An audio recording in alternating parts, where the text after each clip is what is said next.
Out here on the Texas frontier, a man earns his place with his trusty rifle, a sharp eye, and a grit to survive.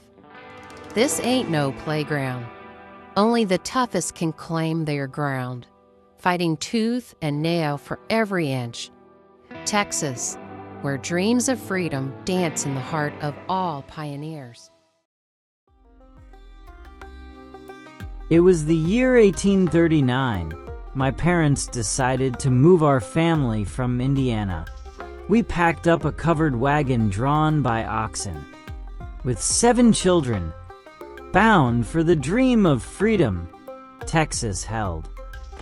The freedom of owning land, growing what you wanted, and to spread out without fear of bumping into the neighbors. In 1841, we packed up and left Clarksville for the same reason. My pa had set his sights on a place called Pin Hook, what folks now call Paris. It hadn't been established yet. There weren't many who lived in these parts, and to Pa, it seemed to be the right place at the time. Clarksville at that time, it was a thriving, robust town. It was main hub for the educational and agricultural center in the area and had somewhere between 17,000 people living in or around the area. We landed in Lamar County that fall. It wasn't much, not like Clarksville, just scattered settlers trying to carve out a life while keeping one eye on the horizon.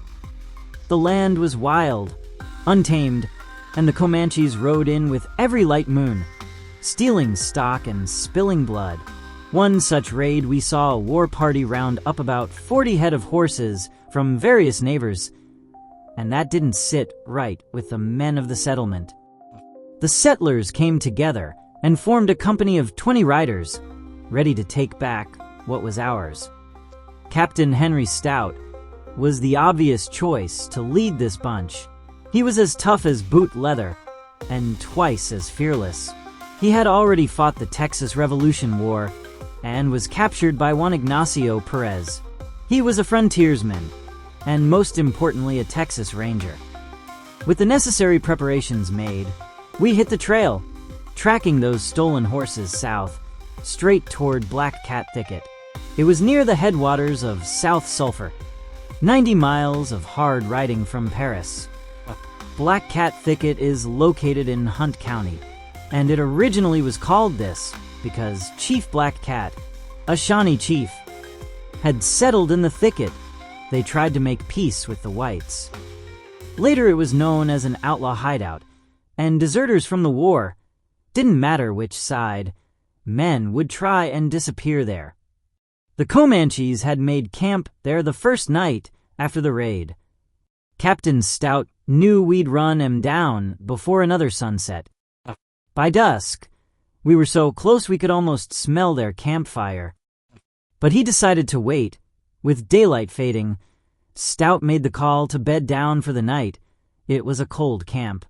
He didn't want to give the enemy any warning we were as close to them as we were. He said to rest, because a fight was waiting for us in the morning. At first light, we were back in the saddle, hot on their trail. By noon, we crested a ridge and spotted them, camped, resting easy, thinking they were safe. Stout gave the order, and like a bolt of Texas lightning, we charged in. Lead and arrows filled the air, war cries and gunshots crashing through the trees. The air was electric with tension as I rode, heart pounding like the drum in my chest. I was ordered to trail behind and round up the horses. With the charge and the scrambling of the Indians, it startled the horses, and that alone could get someone killed. I pulled my hat down and pulled up my neckerchief over my mouth and nose. I slapped my rope against my saddle to push the horses back down the ridge we just came over. The clash of steel and the cries of men in battle reverberated down the ridge, but my focus was singular, the wild-eyed horses, trembling at the distant sounds of gunfire and chaos. They were not mere beasts. They were a lifeline to the farmers, a tether between life and death in this unforgiving land. If I failed to control them, their panic could lead to disaster. I could see the dust swirling above the ridge, like a ghostly apparition. Captain Stout's strategy had been sound, but now the tension was palpable, the air thick with the scent of gunpowder and sweat. My fingers curled tightly around the reins, every muscle in my body coiled like a spring ready to snap. Suddenly, a piercing scream shattered the air. Comanche warrior not much older than I had spotted me. My guess he was charged with the horses too. In an instant, and whizzed went by me. Another flew over my head and took my hat with it. The shock of that clawed at my insides. I cursed under my breath. Do I shoot my rifle, or would that make these horses bolt? Easy, easy there, I shouted, my voice barely rising above the cacophony. I swung my rope in a wild arc to catch the attention of a smaller group. They paused, trembling, as I maneuvered my horse closer to them. I felt the ground tremble beneath me and swung my head around to see my worst nightmare, a stampede and in the wrong direction. Galloping hooves were charging straight at us. But then it happened. A rogue arrow struck my horse, sending him rearing back in agony. I was thrown to the ground, the world spinning as I hit the dirt and rolled to a tree, which probably saved my life. The runaway horses went racing by. I scrambled to my feet, grabbing my hat, my heart racing. Adrenaline surged through me. I took a step, and a searing pain in my leg made me drop down again. I had twisted my ankle when I got bucked off. I could hear the Comanche war cries growing louder. Panic gripped me. I had to act fast. If those horses broke free, they could trample my comrades or run straight into the arms of the enemy. I hobbled towards my horse, who had stopped close by. He was a strong white stallion, and with all my might, I reached for its reins and swung my body up and over him. I saw where the arrow had grazed his left hip. I brushed my hand over it. "Come on, boy." I coaxed, my voice steady despite the chaos. The stallion snorted, nostrils flaring. But then, as if sensing my desperation, he stopped his foot. "We've got to get them back." As I turned, I saw a group of Comanche warriors charging towards me, eyes wild with fury. My pulse quickened. I was alone, surrounded. But then I spotted a path through the trees, a narrow opening between the brush that led back to my comrades. I took a deep breath, steeling myself against the fear. "Let's go," I shouted to the stallion, urging it forward. With a burst of speed, we galloped into the brush, weaving through the thicket, as arrows whistled past us. I could hear the shouts of the warriors behind me, feel the heat of their pursuit. But I couldn't focus on them.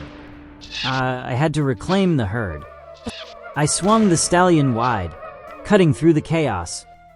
Finally, with a growing sense of triumph, I gathered them, a frenzied mass of muscle and fear, and led them back toward the ridge. As we crested the hill, I could see Captain Stout and the cavalry rallying against the Comanche, their formation tightening. My heart soared.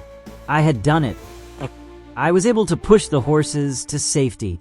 As the dust settled, 2 Comanches lay dead, several more wounded. Some of the men split off to help herd our stolen horses back into our hands. But as all fights goes, it comes with highs and lows, and there is always a price to be paid. I remembered the warnings of the legendary cowboys that came through town saying as much. Stout had taken an arrow clean through the arm, but it didn't slow him down. He kept giving orders, and then said he wanted Doc Matthews, who was 150 miles away. He rode every mile of it with that wound, proving why he was one of the toughest frontiermen Texas ever knew. When we finally rode home, the town threw us a grand supper and a dance to celebrate. At the celebration, my brother Henry said he had volunteered to the Texas Rangers. He told me he just wanted to make a difference and help as many settlers as he could. In this rugged land, they fought with grit and determination, reclaiming what was rightfully theirs, while forging bonds that would last a lifetime. Thank you for watching another Banta story. Your interest brings our history to life, and I hope you enjoyed this glimpse into our past. Please consider helping our channel by liking, sharing, and subscribing. Until next time, may the spirit of the frontier guide you, and may you always find your way home.